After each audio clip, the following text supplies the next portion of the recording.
Olá, congressistas do Conabiomar 2017, eu sou Yuri Cruz, organizador desse evento e diretor da Biomar Eventos, e eu estou aqui para apresentar mais uma palestra para vocês relacionada ao tema dos impactos do turismo sobre os peixes recifais.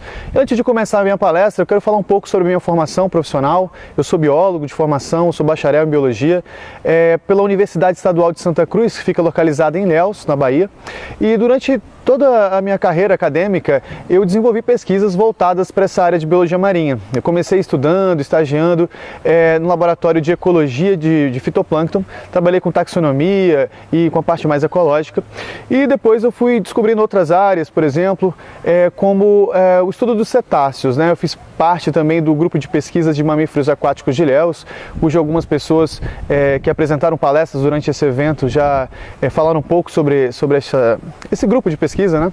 E durante esse período eu trabalhei mais especificamente com estimativa populacional, utilizando algumas ferramentas como a fotoidentificação, e também desenvolvi trabalhos mais voltados para a parte comportamental, dos botos cinzas aqui no litoral sul da Bahia, e também, mais ao final, eu trabalhei com bioacústica, né? Esse tema que o Marcos Rossi, né? O professor Marcos Rossi falou tão bem, também a Alice Lima, que são amigos aí de outras datas. Bom, e chegando no mestrado, comecei a trabalhar com os recifes de corais, e durante o meu mestrado mesmo, o tema da minha dissertação foi relacionado com esses impactos do turismo sobre os peixes recifais. E é disso que eu vou falar para vocês agora, então me acompanhe aqui nessa palestra. Bom, vamos iniciar então nossa palestra falando um pouco sobre os recifes de corais, né? Esse ambiente onde nós encontramos esses peixes recifais. Esses ambientes já foram bastante abordados durante esse congresso, diversas palestras abordaram esse tema, mas é importante a gente ressaltar essa característica fundamental desse tipo de ecossistema, que é a sua elevada biodiversidade. Então, a biodiversidade dos recifes de corais ela é comparada à biodiversidade também no ambiente terrestre das florestas tropicais. E essa elevada biodiversidade ela é sustentada por uma alta produtividade primária, né? Então, existe uma alta taxa fotossintética nesses tipos de ambientes e também uma grande variedade de hábitats pode ser encontrados nesse tipo de ambiente, né? Bom, então toda essa diversidade ela envolve diversos tipos de organismos, como você pode ver nessa imagem ao fundo, diversos tipos de corais, algas, peixes, e vamos destacar aqui nessa palestra os peixes recifais. Então, entre os peixes recifais, nós temos diversas espécies representadas aqui, né, que são espécies características dos recifes brasileiros, como o Pomacanthus paro, né, que é o paru, esse peixe da esquerda aqui. Bom, ao centro a gente tem o Scarus trispinosus, que é o budião azul, entre outros peixes, né, bem característicos aqui do nosso Atlântico Sul, como por exemplo o Grama brasiliensis, esse à direita do seu vídeo. Bom, então dentre os organismos, né, que habitam os recifes de corais, os peixes estão entre os mais abundantes e mais característicos desses ambientes, né, e vão representar grande parte da diversidade e também da biomassa nos recifes de corais. Bom, e esses peixes apresentam uma gama muito grande, né, de comportamentos, de formas e cores, que vão integrar aí a beleza cênica desses ecossistemas. Bom, esses peixes, de uma forma geral, eles estão classificados em dois grandes grupos, né?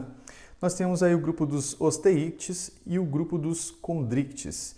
De uma forma mais popular, os osteíctes são conhecidos como peixes ósseos, né? Isso devido à característica do seu esqueleto calcário, que, como a gente pode ver nessa imagem à esquerda, né, é o que a gente chama de espinha do peixe, né, popularmente.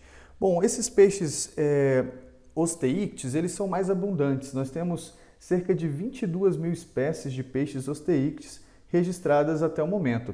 Quanto aos peixes cartilaginosos, como que a gente chama de condrictes, eles apresentam, como o nome já sugere, um esqueleto formado por cartilagem, que é um material mais leve e mais flexível, né? Então, para exemplificar isso, a gente tem aqui um tubarão como exemplo de peixe cartilaginoso. Então, em termos de espécie, esses peixes cartilaginosos, eles apresentam uma diversidade, né, uma riqueza menor do que os osteíctes. E os cartilaginosos apresentam cerca de 1.000 espécies até então descritas. Bom, e os peixes recifais do Brasil, né, eles apresentam um quarto de toda a diversidade, toda a riqueza de espécies encontradas no ambiente marinho de uma forma geral. Isso caracteriza aí um número de 400 espécies de peixes recifais até então registradas. E para exemplificar um pouco dessa diversidade de espécies, tem aqui um guia da biodiversidade marinha, né, da APA da Costa dos Corais, trabalho realizado pelo pessoal lá da APA da Costa dos Corais. E a gente tem aqui algumas espécies bem características, como por exemplo alguns peixes donzela, Stegastes fuscus, Stegastes variabilis, entre outros. E aqui a gente pode ver então um pouco dessa biodiversidade encontrada nos nossos ecossistemas recifais brasileiros.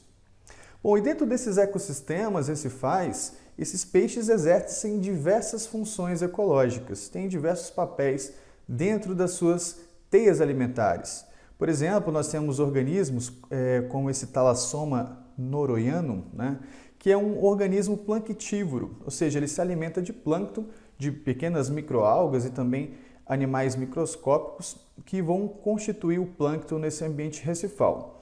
Bom, além disso, a gente tem também outros organismos já que vão se nutrir, principalmente das algas, né, encontradas nesse ambiente, que são caracterizados como herbívoros, e entre eles nós encontramos aqui o budião azul, o Scarus trispinosus.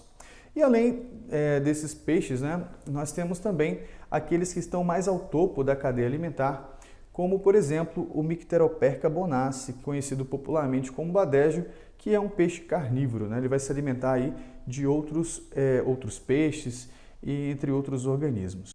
Bom, e onde é que a gente encontra esses peixes recifais, né? Onde é que estão concentrados os recifes? Como é que eles estão distribuídos através do nosso planeta? Bom, nessa imagem a gente consegue observar aqui algumas regiões onde a gente tem uma grande quantidade de pontos vermelhos nesse mapa. Mais especificamente, você pode observar aqui ao centro a região que envolve a grande barreira de recifes de corais da Austrália e também aqui na região próximo à Indonésia, né? Nós temos aqui muitos pontos vermelhos e isso indica aí a incidência desses recifes de corais, onde nós podemos encontrar esses peixes recifais. Bom, na região aqui mais à direita, né, nós temos aqui próximo à América Central, o Mar do Caribe, onde a gente também tem uma grande quantidade de recifes de corais e, consequentemente, uma grande diversidade também de peixes. Bom, e aqui na costa do Brasil, também mais à direita ali, nós observamos que existe uma distribuição desses recifes de corais que seguem desde São Luís, no Maranhão, até Santa Catarina, né? Então, se concentrando principalmente uma maior diversidade de espécies na região sul da Bahia, que é de onde eu estou falando aqui agora para vocês, principalmente na região do Banco dos Abrolhos. Bom, você pode observar também nesse mapa que essa maior concentração de recifes de corais, né, ela vai ser identificada nessa região equatorial, né? Então, a gente tem aí a latitude norte e latitude sul de 30 graus, e nessa região a gente encontra águas mais aquecidas, o que favorece então a vida, né, desses corais e consequentemente de toda a fauna associada a esses ambientes. Bom, aqui no Brasil, além dessa região costeira, como eu citei, nós temos também algumas ilhas oceânicas, né, que apresentam uma certa diversidade de peixes recifais também. Bom, à sua esquerda a gente encontra aqui o Atol das Rocas, onde nós encontramos também uma grande diversidade de corais. À direita nós encontramos aqui a Fernando de Noronha, né? Fernando de Noronha também, que apresenta recifes belíssimos. E ao centro o arquipélago dos Abrolhos, né? Onde a gente tem o registro de maior diversidade de espécies coralinas e, consequentemente, de outros organismos associados aqui para o Atlântico Sul. Bom, uma característica interessante desses peixes recifais é que eles apresentam um elevado endemismo, né? Nós temos muitas espécies endêmicas entre esses peixes recifais. Aqui no Brasil já foram registradas 50 espécies endêmicas. E o que significa espécie endêmica, né? São aquelas espécies que apresentam uma distribuição geográfica bem restrita, né? Só ocorrem em determinados locais. Para exemplificar isso, entre essas espécies, né, recifais endêmicas do Brasil, nós temos aqui à esquerda Grama brasiliensis, que é essa espécie de peixe bem peculiar, onde nós identificamos alguns comportamentos interessantes. Esse peixe Grama brasiliensis, ele tem o hábito de ser encontrado, né, de cabeça para baixo. Ele fica de cabeça para baixo, geralmente no teto de algumas cavernas, de pequenos buracos, os quais ele utiliza como abrigo. Então fica parecendo como se fosse um morcego lá dentro da sua caverna. Bom, e os Cáridos espinosos, que é o nosso budião, que é um dos maiores herbívoros aqui do Atlântico Sul, e é uma espécie que está aí ameaçada de extinção devido ao sabor apreciado da sua carne, né? Constantemente alvo de pesca, né? Bom, então para explicar por que existe essa elevada taxa de endemismo nesses ambientes recifais, a gente tem que levar em consideração a seguinte pergunta, né? Como é que surge esse endemismo nesses peixes recifais, se esses ecossistemas eles estão conectados pela água do mar, né? Então existe uma conexão pela água do mar, então como é que surge esse endemismo? Bom, a gente tem que levar em consideração a história tectônica, né? Os eventos tectônicos que ocorreram nessas regiões, os eventos climáticos e também os eventos relacionados aí a fenômenos oceanográficos, né? E esses eventos, de uma forma geral, ao longo das eras geológicas, eles podem ter promovido aí algumas especiações nesses locais, né? Então, surgimento de novas espécies características desses ambientes. Bom, outro aspecto que deve ser levado em consideração aqui em relação ao endemismo é a capacidade, né, de cada espécie de locomoção entre esses ambientes. Bom, o que acontece? Algumas espécies, como os tubarões, têm uma grande capacidade, né, de dispersão relacionada à sua capacidade de nado, né? Eles conseguem migrar para diversas regiões e isso amplia a sua distribuição geográfica. Bom, algumas espécies que já são mais associadas ao ambiente recifal, como as donzelinhas, né, acabam tendo dificuldade de se distanciar de certas regiões devido ao fato delas necessitarem de abrigo e alimento que são fornecidos pelos recifes. Então, apesar desse ambiente ele estar conectado, né, pelas águas do mar, de uma forma geral, os diversos ambientes estão conectados pela água, existe uma capacidade de dispersão diferente entre as espécies, muito relacionado ao aspecto fisiológico, morfológico, né, a capacidade de nado desses organismos. Bom, então apesar desse nome, peixes recifais, existem algumas espécies que acabam exercendo, né, seu ciclo de vida passando por alguns tipos de ambientes. Por exemplo, essa espécie que vocês estão vendo aqui na tela, o Lutijano joco, né, conhecido aqui no sul da Bahia como dentão, ele tem etapas diferentes do seu ciclo de vida sendo realizadas em ecossistemas diferentes, que esses ecossistemas estão conectados, né? Existe uma conectividade entre esses ecossistemas que favorece o modo de vida de algumas espécies. Por exemplo, o Lutijano joco, na fase inicial, né, quando ele é jovem, ele vive entre as raízes, principalmente aí do mangue, né? Então ele é encontrado no manguezal, nesses ambientes estuarinos de encontro aí entre o rio e o mar. Bom, com o passar do tempo, né, com o desenvolvimento desse Lutijano joco, ele pode migrar para regiões conhecidas como bancos de grama marinha, né, como você pode ver nessa imagem ao centro, alguns bancos de gramas, onde ele passa por um período até chegar numa fase mais tardia, né, do seu desenvolvimento a habitar um ambiente recifal. Então essa conectividade que existe entre esses ecossistemas é fundamental para a manutenção da vida dos ambientes recifais como um todo. Bom, após essa contextualização, né, sobre os peixes recifais, vou começar agora a falar sobre alguns tipos de ameaças que esses peixes, né, vão acabar enfrentando no seu ambiente natural. Por exemplo, a gente tem dois tipos principais de ameaças, ameaças de ordens naturais e também ameaças de ordens antrópicas. Entre as ameaças de ordens naturais, nós temos aí alguns fenômenos, como por exemplo os furacões e os maremotos.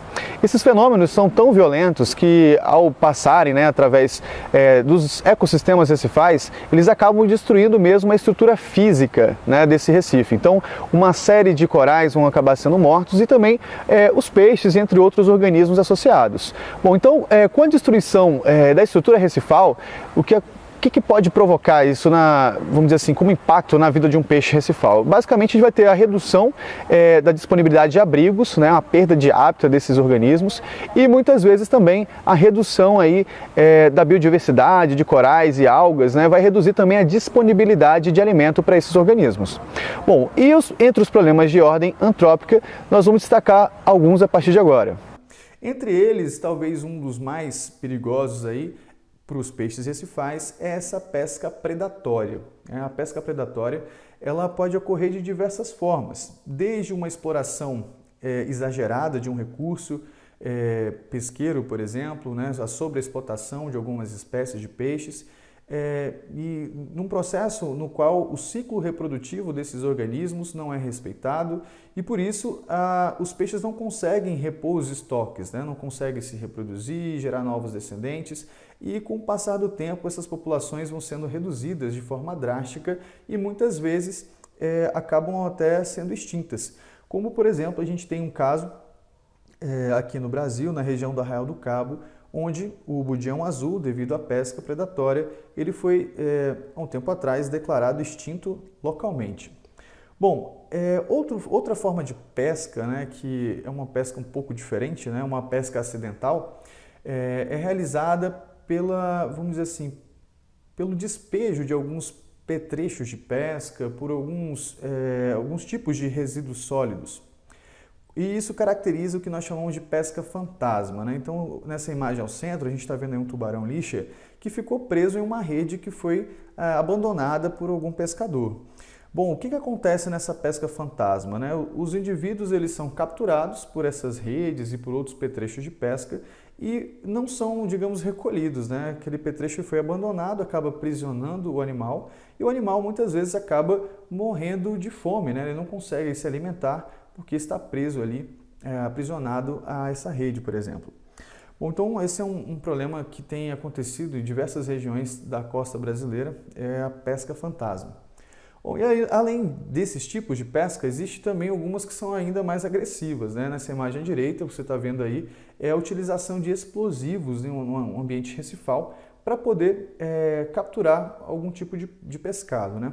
Então esses explosivos, a gente observa que eles provocam, né, como o nome já sugere, uma grande explosão e essa explosão acaba quebrando também os recifes. Então, além de matar muitos organismos que estão próximos a esse explosivo, ele acaba também quebrando a estrutura recifal, causando danos, né, à estrutura recifal. Bom, então, outro fenômeno causado de forma indireta aí pelo homem é o branqueamento dos corais. Então, devido ao grande aporte, né, de gás carbônico, monóxido de carbono, que são gases intensificadores do efeito estufa, nós temos presenciado aí uma intensificação desse fenômeno, que é um fenômeno natural, mas que nunca até então na história tinha se observado uma mudança tão drástica de temperatura e por isso nós temos passado por um fenômeno chamado de aquecimento global. Ao aumento da temperatura média, né, atmosférica, ele também provoca um aumento da temperatura das águas superficiais dos oceanos.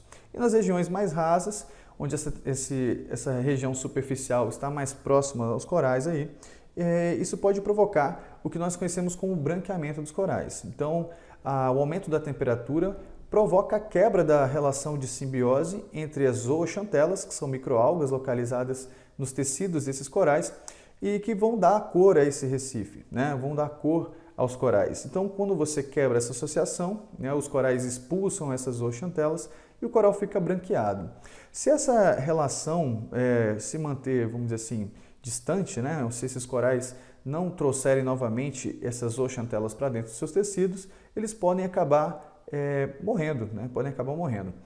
E a morte desses corais, como você pode ver nessa imagem, né, ela pode provocar também alterações na estrutura recifal, né? O recife ele pode ser comprometido e isso reduz também a disponibilidade de abrigos para os peixes recifais e também de alimento para eles. Outro impacto aí relacionado à emissão desse gás carbônico, né, do carbono na forma inorgânica para a atmosfera, é a acidificação dos oceanos. Esse gás carbônico, né, quando ele entra em contato com a água do mar, quando ele se dissolve na água do mar, ele sofre uma reação e vai produzir o ácido carbônico. Esse ácido carbônico, ele aumenta, né, a acidez da água, reduzindo, né, o pH da água, e ele pode provocar uma série de alterações nos peixes recifais. Então, entre essas alterações registradas, nós temos alterações na visão dos peixes. Essa alteração na visão, ela atrapalha o modo de vida de uma forma geral, porque a orientação dos peixes é, em boa parte, uma orientação visual. Além disso, o olfato também vai ser prejudicado por essa acidificação dos oceanos, e isso compromete também a identificação de possíveis presas e também de predadores. E além disso, já foi registrado também alterações na audição desses peixes. Bom, então essas alterações elas vão dificultar o reconhecimento de indivíduos da mesma espécie, a detecção de um predador, por exemplo, atrapalhando então essa orientação espacial desses organismos. Bom, e além disso, né, essa acidificação dos oceanos, esse ácido carbônico, ele corrói as estruturas esqueléticas dos corais, provocando também a degradação da estrutura recifal, né, provocando então a perda de hábitat desses organismos. Bom, entre os impactos antrópicos mais frequentes no nosso país e também em outros países, está o despejo de esgoto doméstico e esgoto industrial. Bom, esse esgoto, pessoal, ele carrega uma série de substâncias que são nocivas à saúde dos organismos. Entre elas, nós encontramos algumas bactérias, né, que vivem dentro do intestino humano e que são eliminadas juntamente com as fezes. Essas bactérias podem provocar uma série de doenças nos organismos recifais e favorecer aí o estabelecimento de infecções que podem prejudicar a vida desses organismos. Bom, além desse fator relacionado com as doenças, existe também aí a liberação através desse esgoto, né, de substâncias tóxicas nocivas, como metais pesados, por exemplo. Entre esses metais pesados, a gente pode destacar o chumbo e o mercúrio, que são substâncias que podem ser absorvidas por organismos que estão na base da cadeia alimentar. Como nessa imagem direita que você pode observar, o primeiro nível trófico ali, nós temos algas que podem absorver esse mercúrio, por exemplo. Bom, uma vez que essa alga está na base da cadeia alimentar, ela vai ser consumida por um herbívoro que está no segundo nível aí da cadeia alimentar.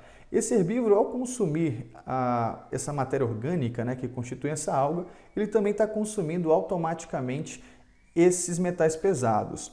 Conforme ocorre a mudança de nível trófico aí da nossa cadeia alimentar, a gente consegue perceber que as concentrações desses tipos de metais pesados elas ficam cada vez maiores. Esse fenômeno a gente chama de biomagnificação ou magnificação trófica. Então, conforme você vai subindo na cadeia alimentar, você tem uma maior acumulação desses metais pesados. Em alguns casos, esses organismos que estão no topo da cadeia alimentar vão servir de alimento para humanos, né? As pessoas vão pescar e vão consumir e acabar tendo contato também com esses metais pesados. Bom, então outra forma de acumulação, né, dessas substâncias nocivas, como mercúrio, chumbo, ocorre através da idade. Então, conforme esse organismo vai se alimentando com o passar do tempo, ele também pode aumentar as concentrações desses metais pesados, isso proveniente do esgoto doméstico e também do industrial. Bom, outro tipo de impacto, né, que está relacionado também com atividades antrópicas é a inserção, né, de espécies exóticas no nosso ambiente. Então, por exemplo, essas espécies exóticas, nós temos dois casos aqui bem registrados no Brasil, que é o caso do peixe-leão e também do coraçol. Então, o peixe-leão já foi encontrado em alguns ambientes aqui, recifais brasileiros, e o coral-sol foi encontrado de uma forma mais abundante. Qual que é o problema dessas espécies exóticas, né? Então, já teve uma palestra falando sobre isso, né? Na verdade, duas palestras, né? O pessoal do projeto Conservação Recifal e o pessoal do projeto Coral-Sol falou muito bem sobre isso. Mas, de qualquer forma, né, essas espécies exóticas muitas vezes são trazidas por água de lastro, né? Então, as águas que são trazidas de outras regiões, de outros oceanos, quando são lançadas aqui próximo à costa, vem trazendo aí algumas formas de vida que não são comuns aqui no nosso ambiente. Bom, quais são os problemas dessas espécies exóticas, né? Algumas espécies elas exercem uma forte pressão de predação sobre as espécies nativas, que é o caso do peixe-leão. Existem registros, por exemplo, no Caribe, de uma grande redução da abundância e da diversidade de espécies nativas pela ação desse predador voraz que é o peixe-leão. Bom, outras espécies também exóticas, né, podem estabelecer relações de competição com as espécies nativas, é o que a gente percebe bem no caso do coral-sol. Então, o ambiente recifal, o espaço, né, para o desenvolvimento dos corais, é um fator limitante para o desenvolvimento da espécie. Então, esse coral-sol ele tem uma capacidade muito grande de reprodução e ele acaba competindo por espaço e por outros recursos, como luz, por exemplo, com as espécies nativas, né? Isso causa uma série de ameaças, né, à sobrevivência das espécies nativas aqui do Brasil. Bom, chegamos agora no momento da apresentação, na qual eu vou abordar mais especificamente quais são os impactos da atividade turística sobre esses peixes recifais. A primeira coisa que a gente deve levar em consideração é que toda atividade humana ela gera impactos. E esses impactos podem ser negativos e também podem ser positivos, né? Então o turismo, de uma forma geral, ele tem aspectos positivos. Por exemplo, esse contato maior das pessoas, né, com o ambiente natural, esse contato maior com os peixes recifais, ele gera uma certa sensibilização da comunidade como um todo, facilitando assim o trabalho de educação ambiental. Né? Nesse contato com a natureza, né, as pessoas conseguem perceber o valor que tem esses ecossistemas. Além disso, essa atividade ela tem crescido muito em todo o mundo, né, e gerando renda, e isso promove então o desenvolvimento econômico de muitas comunidades que muitas vezes até vivem dessa atividade turística. Então é um aspecto positivo, né, está relacionado com o desenvolvimento econômico dessas comunidades.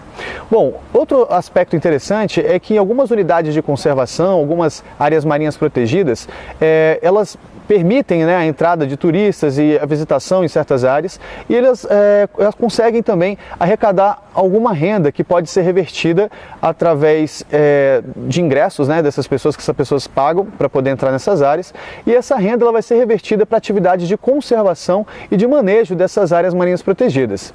Bom, agora a gente tem que levar em consideração também que, além dos aspectos positivos, essa atividade ela também causa alguns riscos, algumas ameaças aos peixes recifais. E eu vou começar a falar delas a partir de agora. Bom, um dos problemas mais comuns nessas recifes, né, onde os turistas podem chegar através de embarcações ou muitas vezes até mesmo da praia, eles conseguem ter acesso aos recifes, dependendo, né, da proximidade desse ambiente recifal, é a atividade do pisoteio de corais. Né? O pisoteio, como você pode ver nessa imagem à direita, o banhista, né, o turista, ele está pisando ali sobre uma série de corais. Bom, esse pisoteio ele causa uma série de danos aí ao ambiente que podem afetar de forma direta ou de forma indireta os peixes recifais. Quando esse turista pisa sobre os corais, ele causa alguns danos na estrutura física mesmo, né? Ele pode acabar quebrando, né, esse recife. O que acontece?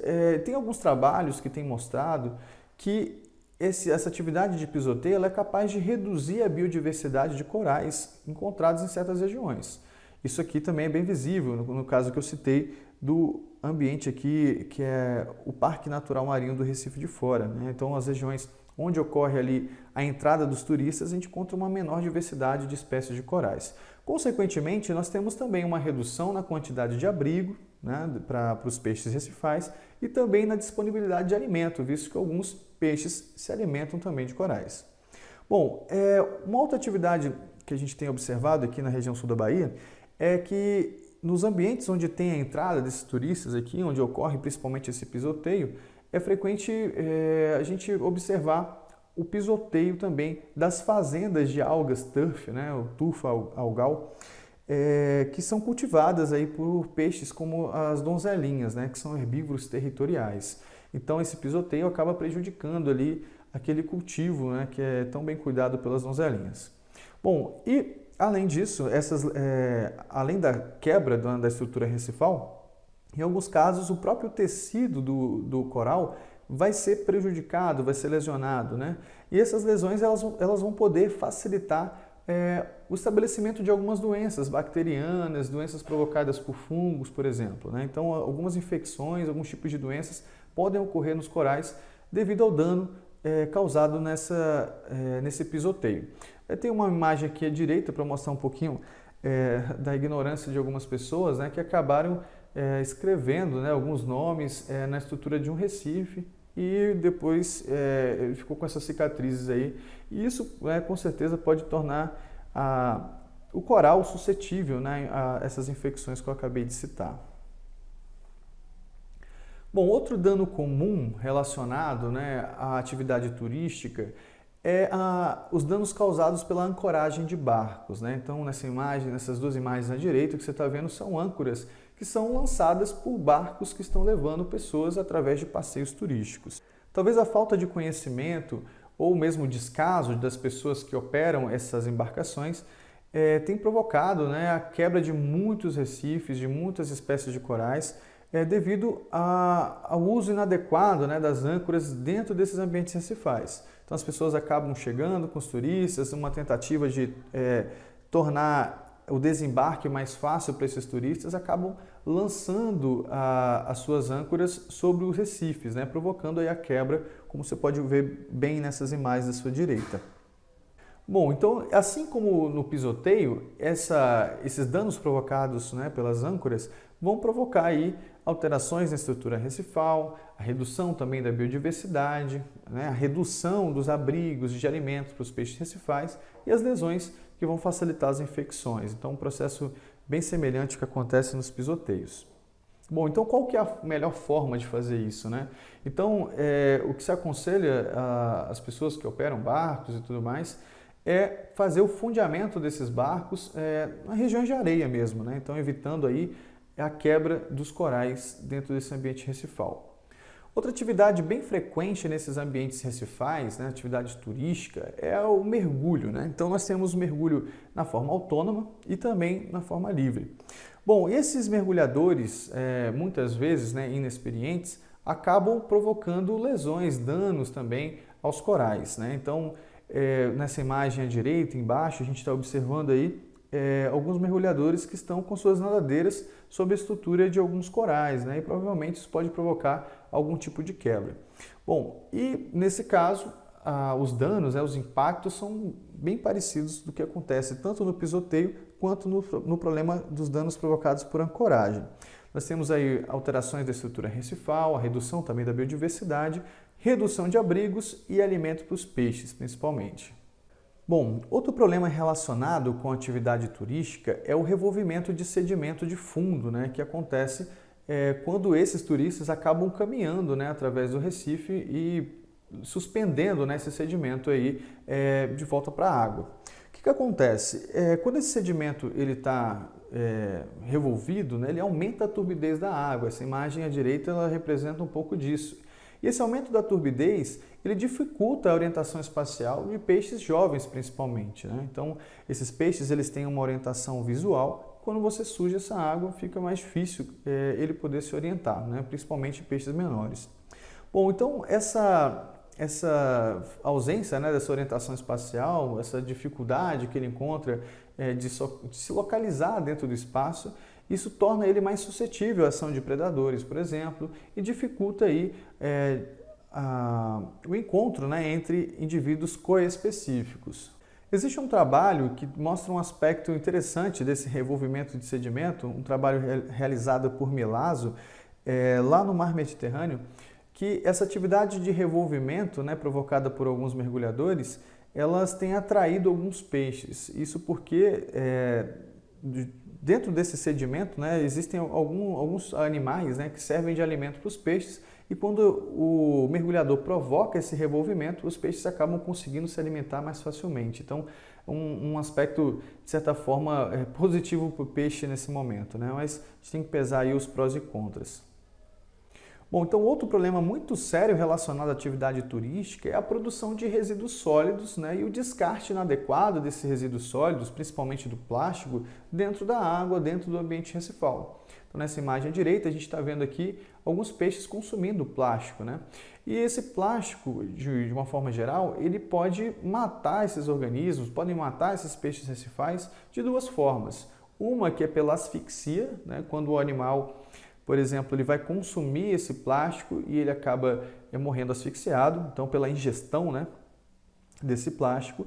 E outra forma que é pelo aprisionamento, né, que eu já havia falado, que isso caracteriza um tipo de pesca fantasma, né? Então dentro dessa garrafinha de plástico à direita existe um peixe ali dentro, não sei se vocês conseguem observar.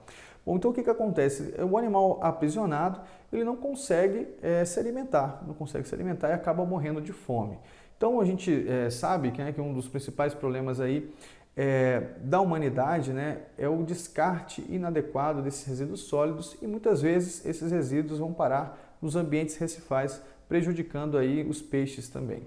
Bom, e eu vou dar um foco maior agora dentro dessa apresentação no meu trabalho de mestrado, que abordou aí os aspectos, né, relacionados com os impactos provocados pela alimentação artificial. Então é bastante comum ver em regiões onde essa atividade turística ocorre em ambiente recifal as pessoas alimentarem os peixes com o objetivo de atrair, né, esses organismos para um contato mais próximo, para que as pessoas possam tirar fotografias, né, como a gente pode ver nessa imagem aqui à direita. Bom, agora essa alimentação artificial, apesar desse atrativo turístico, ela tem algumas consequências negativas que precisam ser levadas em consideração. Bom, um aspecto, né, dessas alterações está relacionado ao comportamento desses peixes. Então, por exemplo, nessa imagem direita, a gente está vendo aqui uma espécie bastante frequente nos recifes brasileiros, que é conhecida popularmente como sargentinho, que é o Abudef duf saxatilis, e é bastante frequente também o registro, né, do condicionamento desses organismos aí à oferta de comida por humanos. Então, nas regiões onde isso acontece, esses animais acabam sendo alimentados durante muito tempo, né, pelos operadores de turismo, né, pelos próprios turistas, e eles vão receber diversos tipos de alimentos, entre eles, por exemplo, pão, biscoito, rações para cão, gato, para peixe. Eles podem até muitas vezes acabar consumindo restos de comida, né? Bom, e o que acontece? Com o passar do tempo, esses organismos ficam acostumados, se condicionam a essa oferta de comida por humanos. Quais são as consequências disso? Bom, inicialmente pode ocorrer algumas alterações na estrutura da comunidade, né? Esses peixes que se alimentam dessa alimentação suplementar, dessa alimentação artificial, eles tendem a ter um aumento populacional, E, além disso, a gente tem essas alterações comportamentais, por exemplo, a gente tem verificado aqui, pelo menos no sul da Bahia, que alguns desses organismos ficam tão acostumados à presença humana que quando a gente chega dentro do Recife, eles já se aproximam automaticamente, mesmo que a gente não esteja oferecendo alimento para eles. Então, isso mostra uma alteração comportamental. O animal ele já espera que você ofereça alimento, mesmo que você não tenha nada nas mãos, e eles começam a seguir os mergulhadores, seguir os turistas na espera desse tipo de alimento. Bom, além disso, né, a gente tem outra consequência, que se a gente interrompe essa atividade de alimentação, esses animais que estão condicionados, eles muitas vezes deixam de procurar os alimentos naturais, as fontes naturais de alimento para ele, e quando a gente interrompe essa alimentação, muitos deles acabam até morrendo. Bom, outro aspecto importante, né, dessa alteração comportamental é essa habituação à presença humana. Muitos desses animais, quando estão habituados à nossa presença, eles acabam se aproximando cada vez mais. E essa aproximação aumenta os riscos, por exemplo, de captura de muitos peixes e, em alguns casos, pode favorecer também acidentes, né, como ataques a humanos, né? Então, nessa imagem direita, a gente está vendo aqui uma atividade de alimentação de tubarões e, em alguns casos, a gente tem alguns registros também, né, de pessoas que acabaram sendo mordidas aí por tubarões, sendo atacadas por tubarões devido a essa proximidade com eles. Bom, entre essas alterações comportamentais, vale destacar também alterações nos padrões de distribuição geográfica. Bom, nas Ilhas Fiji, existe uma espécie, Carcarhinus leucas, né, que é esse tubarão que vocês estão vendo aqui à direita, que devido à intensa atividade, né, turística nessa região, atividade de alimentação nessa região, eles começaram a ter uma distribuição geográfica mais restrita. Então, no estudo, eles observavam que, anteriormente, esses tubarões eles tinham uma distribuição mais ampla, andavam, né, por diversas regiões na busca dos alimentos, e como esse alimento ficou mais fácil de ser encontrado nas áreas de alimentação, né, onde ocorre essa atividade turística, eles começaram a reduzir a sua distribuição geográfica, né? Então, isso é uma consequência para a espécie. Além disso, a gente tem um outro caso também nas Ilhas Caimã, né, no Mar do Caribe, onde ocorreu na espécie da Asiatis americana, que é essa raia bonita que vocês estão vendo aqui à direita, no qual essa raia ela tem um padrão de comportamento noturno, né? Então, devido à atividade turística que ocorre naquela região e a alimentação, né, frequente nessa região, verificou-se que essa espécie começou a apresentar um comportamento mais diurno, né, que corresponde aí aos horários onde ela acaba recebendo alimentação pelos turistas. Então, uma alteração, uma inversão no padrão de comportamento dessa espécie.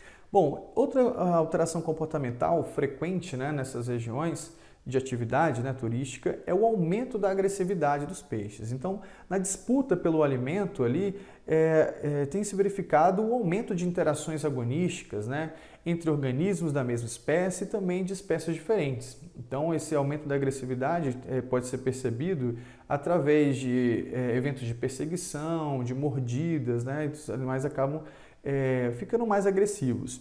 E eles não vão ser agressivos apenas entre eles. Em alguns casos, é frequente também a gente observar ataques a humanos, né? Que no caso aí do sargentinho, desse peixe aqui à direita que estou representando, não é uma mordida assim tão perigosa, mas em alguns casos isso pode provocar algumas lesões. Eu, durante meu mestrado, eu fui bastante mordido, né? Eu fiz um experimento que eu vou explicar para vocês daqui a pouco sobre essa alimentação artificial, como ela ocorre aqui na região.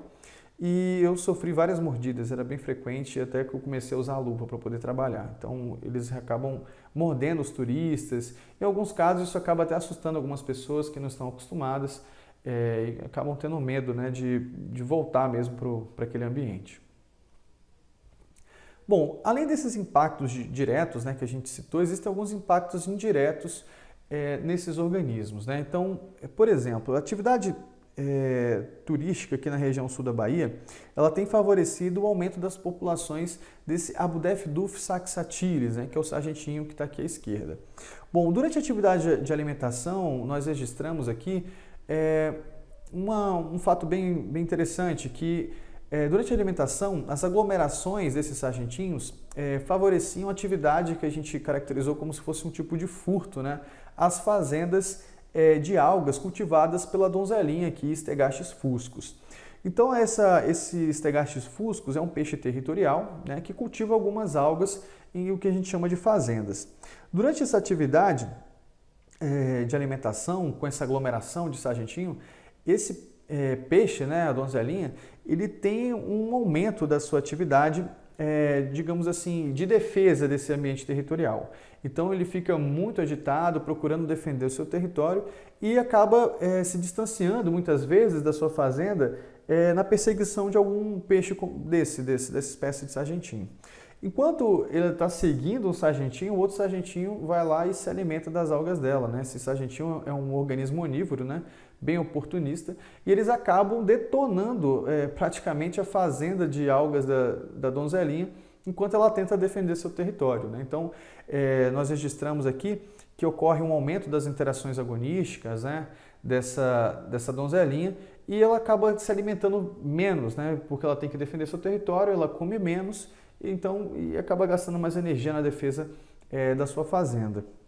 Bom, a partir de agora eu vou mostrar para vocês um pouco dos resultados do trabalho que eu fiz durante o meu mestrado numa área aqui no sul da Bahia, no município de Porto Seguro, no Parque Municipal Marinho do Recife de Fora. Bom, esse trabalho eu quero mostrar para vocês como um estudo de caso desses impactos da atividade turística, isso é principalmente relacionado aí à atividade de alimentação artificial, né, que acaba afetando de algumas formas esses peixes recifais. Então, vou falar um pouco das alterações comportamentais que foram registradas aqui na região e também de algumas alterações na estrutura da comunidade. Então acompanha comigo.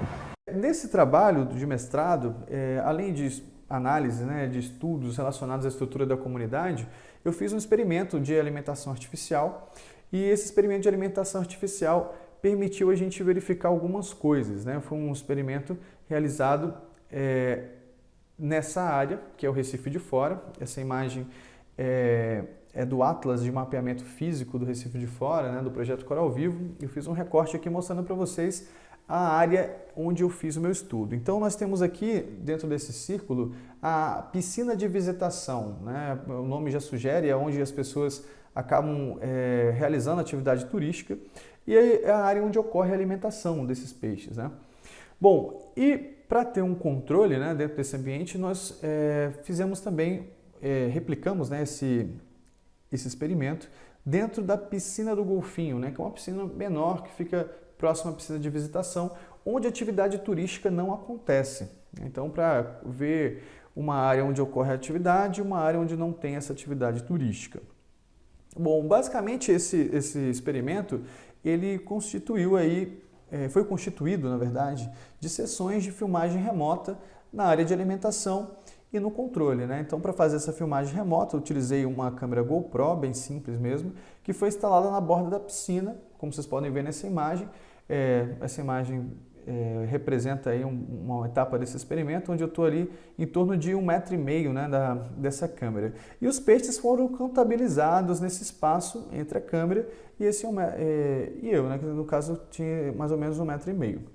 Bom, dentro desse experimento nós tivemos 4 tratamentos. Um tratamento, a gente fez a filmagem do momento antes da entrada, né, de um banhista, que no caso era eu, né, que estava simulando ali um turista, e a gente observava ali durante 5 minutos, né, antes da entrada. Posteriormente, apenas na presença do banhista, nós gravávamos também mais 5 minutos de vídeo. Então, nesse momento, eu não estava alimentando os peixes, eu estava apenas dentro da água. Depois eu saía da água novamente, e a gente tinha uma filmagem ali do momento depois da saída do banhista. E no quarto tratamento eu já entrava com o alimento, né? Eu utilizei um alimento que é, vamos dizer assim, que é frequentemente usado, né, pelas operadoras de turismo, que é um camarão em pó, né, um pozinho de camarão que eles utilizam para atrair os peixes, principalmente para realizar fotografias dos banhistas. Então esses 4 tratamentos, momentos de ausência do banhista, de presença desse banhista, desse turista e um momento de alimentação artificial. E o que a gente observou nesse trabalho é que houve aí uma mudança, né, na abundância principalmente de Abudefduf saxatilis, que é o sargentinho. Então a gente tem aqui nesse gráfico, né, a abundância de sargentinho e em cada um desses tratamentos.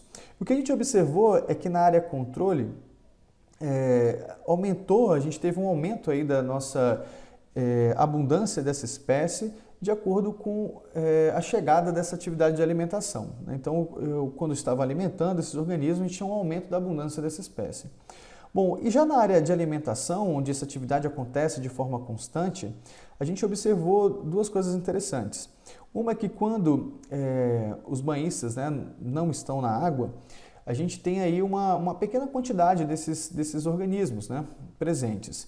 Agora, quando a pessoa entra, né, na presença do banhista, mesmo que ela esteja sem alimento, a gente teve um aumento da quantidade, né, um aumento da abundância desses peixes. Isso mostra um pouco da questão do condicionamento à presença humana. Como eu falei, a gente entra na piscina, mesmo que você não tenha nada na mão, eles começam a se aglomerar em volta das pessoas, né? Bom, e a gente percebeu um aumento muito maior da abundância desse sargentinho quando a gente iniciou a atividade de alimentação turística. Então, quando a gente estava alimentando, realmente a quantidade era enorme desses organismos. Bom, então quais foram os resultados desse trabalho, né? O que a gente percebeu nesse experimento simples que nós realizamos é que realmente ocorre nessa região uma habituação à presença humana. Esses peixes estão habituados à presença das pessoas e, consequentemente, né, a gente tem aqueles riscos que eu mencionei anteriormente, né? O risco de ataque a pessoas, temos também o aumento do risco desses peixes serem capturados. A gente sabe que é uma área de conservação ambiental, mas a gente encontra também de volta e meia dentro desse ambiente alguns pescadores, né, que acabam pescando lá com arpão, principalmente, fazendo caça subaquática, né, dentro do ambiente onde os peixes são completamente dóceis. Bom, outro fator que nós identificamos foi o condicionamento à oferta de alimento por humanos. Então, esses peixes realmente estão condicionados à oferta de alimentos por humanos, né? A gente percebe isso quando eles se aproximam, né, cada vez que a gente entra na piscina de visitação. Bom, além disso, a gente percebeu também alterações na distribuição da espécie, né, e em curto prazo, né? Então, nos momentos onde eu não estava dentro da piscina, os peixes estavam distribuídos de uma forma mais natural, mais aleatória, e quando a gente entrava, eles se concentravam, e quando se alimentavam esses peixes, aí que a concentração mesmo aumentava. Então, algumas alterações na distribuição da espécie dentro daquele ambiente recifal em curto prazo. Bom, e nós percebemos também que possivelmente, né, com a continuidade dessa atividade de alimentação, a gente tem verificado que está ocorrendo um aumento das populações das espécies que consomem esse tipo de alimento, né? Então, essa alimentação suplementar, ela favorece as atividades reprodutivas dessas espécies, tem mais alimento, tem mais... a biomassa também desses organismos tem uma tendência de ser maior também. Bom, além disso, a gente percebeu que algumas alterações na estrutura da comunidade aconteceram. Então, a gente percebeu também que algumas alterações na estrutura da comunidade aconteceram. Na área controle, por exemplo, que é um ambiente bem parecido com a piscina de visitação, só que não tem ali a atividade turística de alimentação, né? Nós percebemos que a estrutura da comunidade é diferente, apesar dos aspectos físicos, né, do ambiente sejam bem semelhantes. A atividade turística tem promovido uma alteração na estrutura da comunidade, na qual esses sargentinos têm dominado, né? Principalmente pelo favorecimento dessa alimentação. Bom, depois da gente ter visto assim tantos impactos, tantas atividades turísticas que afetam de certa forma a vida desses peixes recifais, qual deve ser então a conduta mais adequada de um turista dentro de uma área de preservação, dentro do ambiente recifal? Bom, tem algumas atitudes, né, que devem ser encorajadas e outras que devem ser evitadas dentro dessas áreas. Entre essas atitudes que devem ser evitadas, por exemplo, a gente pode destacar aí a caminhada sobre os recifes de corais. Tem pessoas que acabam caminhando e nós falamos já durante essa palestra sobre os impactos do pisoteio. Então, a pessoa deve evitar pisar, tocar nos corais, tanto para preservar a saúde dos organismos e também a própria saúde, visto que esses animais, eles liberam substâncias urticantes, né, que podem provocar queimaduras e alguns acidentes nos turistas. Bom, outra atividade que deve ser evitada é a coleta de conchas, por exemplo, de corais e outros tipos de carapaças, pois esses fragmentos desses outros animais, né, que já estão até muitas vezes mortos, eles podem servir de abrigo para os peixes recifais. Então, é uma forma de reduzir mais uma forma de impacto. Além disso, a pessoa deve procurar conhecer quais são as normas, né, que regulamentam a atividade turística dentro de uma certa área, conhecer o que pode fazer e o que não pode fazer nessas áreas. Bom, outra recomendação que é bastante interessante é a pessoa, durante a sua atividade de mergulho, por exemplo, ou seja mergulho autônomo, seja mergulho livre, ela deve evitar revolver o sedimento de fundo, né? Em muitas regiões, essa atividade turística acaba aumentando muito a turbidez, provocando problemas na orientação espacial dos peixes e muitas vezes também na vida dos próprios corais. Bom, então entre as atitudes que devem ser encorajadas, que o turista deve levar em consideração, inicialmente buscar se sensibilizar e conhecer um pouco a respeito da biodiversidade, do valor desses ecossistemas recifais, e conhecendo a biodiversidade, ele pode entender melhor como é que funciona a vida desse ecossistema e procurar preservar de uma forma mais adequada. Além disso, ele deve também recolher todo o lixo, né, que está sendo produzido durante essa atividade turística e levar de volta ao continente, né, evitando assim problemas com aprisionamento e com asfixia de peixes pela alimentação realizada, né, muito lixo plástico, como sacolas plásticas, podem provocar esse tipo de problema. Bom, pessoal, espero que tenham gostado dessa palestra. Eu procurei desenvolver esse tema mais como um bate-papo, uma conversa que de repente pode despertar o interesse das pessoas que estão começando a estudar a biologia, de conhecer um pouco mais sobre a vida dos peixes recifais e também as preocupações que nós temos, né, com a redução dos impactos das atividades humanas sobre esse tipo de organismo. Bom, se você estiver interessado em conhecer um pouco mais sobre esse tema, eu estou deixando aqui 2 links de trabalhos que eu tenho coautoria. Um deles é um capítulo no livro Conhecendo os Recifes Brasileiros, realizado aí pela rede de pesquisas do Projeto Coral Vivo, e o outro aqui que é o Manual de Turismo Sustentável em Recife de Corais em Ambientes Coralinos, também realizado pelo Projeto Coral Vivo. Então, eu vou deixar aqui também o meu e-mail para que você possa tirar alguma dúvida, queira entrar em contato. Eu fico à disposição para a gente continuar nessa conversa. Bom, espero que tenham gostado. Fiquem aí com o restante da programação e um grande abraço.